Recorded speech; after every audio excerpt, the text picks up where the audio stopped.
नमस्कार दोस्तों। भारतीय जनता पार्टी एक नाम नहीं बल्कि एक हिंदू फोबिया पार्टी है। ऐसा मैं नहीं कह रहा हूँ, ये सब न्यूज़ में काफ़ी चलता रहता है। हम बात करेंगे इसी पार्टी के बारे में, सो कॉल्ड मोदी गवर्नमेंट के बारे में। चलो फिर स्टार्ट करते हैं। 26 मई 2014 के दिन नरेंद्र मोदी ने भारत के 15वें प्रधानमंत्री के रूप में शपथ ली और फिर दूसरी बार 2019 में फिर से प्रधानमंत्री बन गए। कंट्रोवर्सी बहुत हुई कि ईवीएम में घोटाला वगैरह वगैरह। देखो, अब मैं ये तो नहीं कहूँगा कि मोदी गवर्नमेंट ने कुछ भी काम नहीं किया है। बहुत से फील्डों में उन्होंने काम किया है। उन्होंने जैसे आर्टिकल 370 370A को रिमूव करना कश्मीर से, जो कांग्रेस गवर्नमेंट तो नहीं कर पाई थी, और भी कई काम हैं। पर टैक्स लगाने में भी कोई कमी नहीं छोड़ी। देखो, मुझे पता है कि टैक्स लगाने से इकोनॉमी सही हो जाती है, लेकिन मिडिल क्लास वाले टैक्स देकर अमीर नहीं हो रहे हैं और ना ही गरीब अमीर हो रहा है। इनके लिए तो दिक्कत है। और आपको ये पता ही होगा कि भारत की पॉपुलेशन में मिडिल क्लास और गरीब की पॉपुलेशन ज़्यादा है। अब कुछ लोग बोलेंगे कि क्या फेंक रहा है, तो डाटा देख लेते हैं, क्योंकि इसके बिना तो मेरी क्यों ही सुनोगे। अपन देखते हैं गवर्नमेंट के कुछ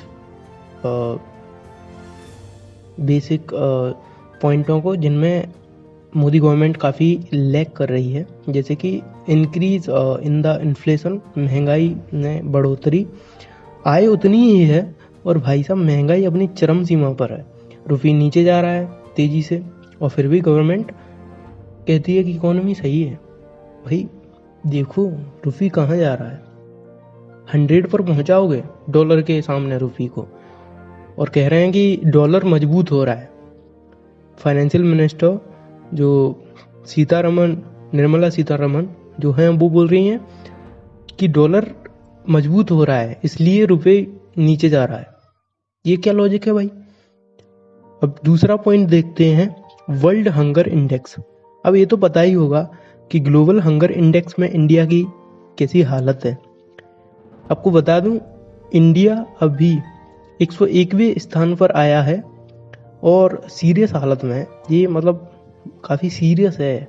इंटरनेशनल इंडेक्स के हिसाब से गरीब गरीब होता जा रहा है और अमीर अमीर। आइए अब थर्ड पॉइंट को देखते हैं, एजुकेशन इन इंडिया, भारत में शिक्षा व्यवस्था।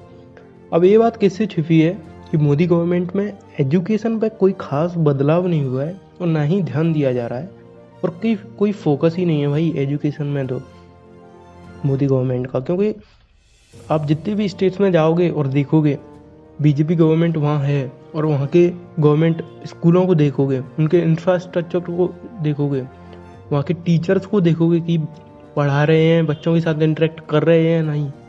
कोई कहीं बैठा है, कोई अपने मोबाइल में लगा है। मैंने देखा है और न्यूज़ में भी अब काफ़ी बता रहे हैं।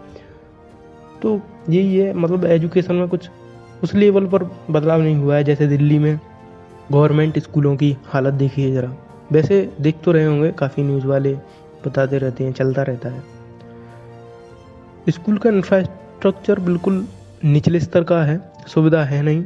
वॉशरूम वगैरह वगैरह सब मिड डे मील के नाम पर जो भी चलाता है वो लूट रहे हैं, कुछ नहीं करते हैं। कोई खाना वाना ढंग का नहीं देते हैं स्कूलों में, कोई प्रोवाइड नहीं करता है खाना वाना।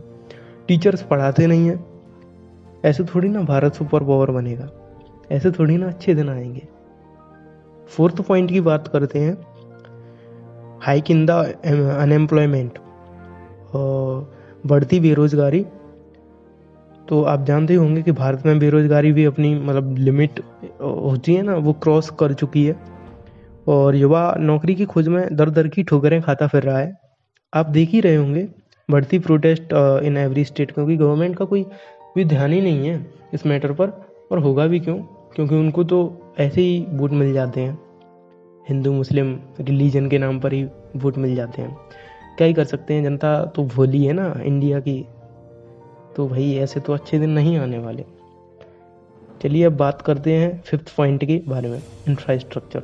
हाँ, इस बात पर कहीं ना कहीं काम किया है, लेकिन अभी भी गवर्नमेंट पॉलिसी लैग कर रही है। ट्रांसपोर्ट सिस्टम में सुधार हुआ है, हेल्थ केयर फैसिलिटी में बदलाव हुआ है। मेक इन इंडिया में और सुधार जरूरी है काफ़ी। अब मेक इन इंडिया जो स्कीम है उसमें काफ़ी देख सकते हैं रेवोल्यूशन तो आया है, ये मैं कहूँगा। और हाँ, ये भी कहूँगा कि मोदी गवर्नमेंट में डिफेंस, इंडियन डिफेंस पे जो काम हुआ है वो बहुत ही अच्छे तरीके से हुआ है। तो वो एक चीज़, एक पॉइंट मुझे सही लगा। तो मेक इन इंडिया में सुधार हुआ है, और क्लाइमेट चेंज जो कि एनवायरनमेंट और पर्यावरण पर काफ़ी काम करना अभी बाकी है, और पॉल्यूशन कंट्रोल करने की कोशिश ज़रूरी है, और गवर्नमेंट इस पे ध्यान देना चाहिए government.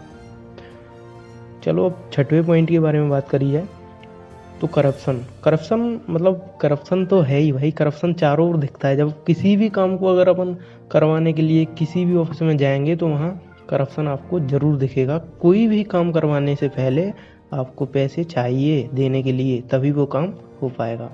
7th point, foreign policy. तो इंडिया में फॉरेन पॉलिसी का गोल्डन एरा भी कह सकते हैं। एस जयशंकर सर, जो कि एक्सटर्नल अफेयर्स मिनिस्टर हैं अभी इंडिया के, नाम तो सुना ही होगा, काफ़ी न्यूज़ में रहते हैं वो, बेस्ट को लताड़ने में। और मतलब इस टाइम पे जो गोल्डन एरा कहते हैं ना, वो है फॉरेन पॉलिसी का इंडिया का, और एकदम सही ट्रैक पर है।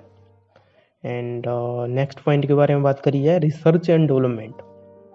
R&D में इकोनॉमी का सिर्फ 0.7% ही खर्चा जाता है, जो बहुत ही कम है। इससे कई उपकरणों में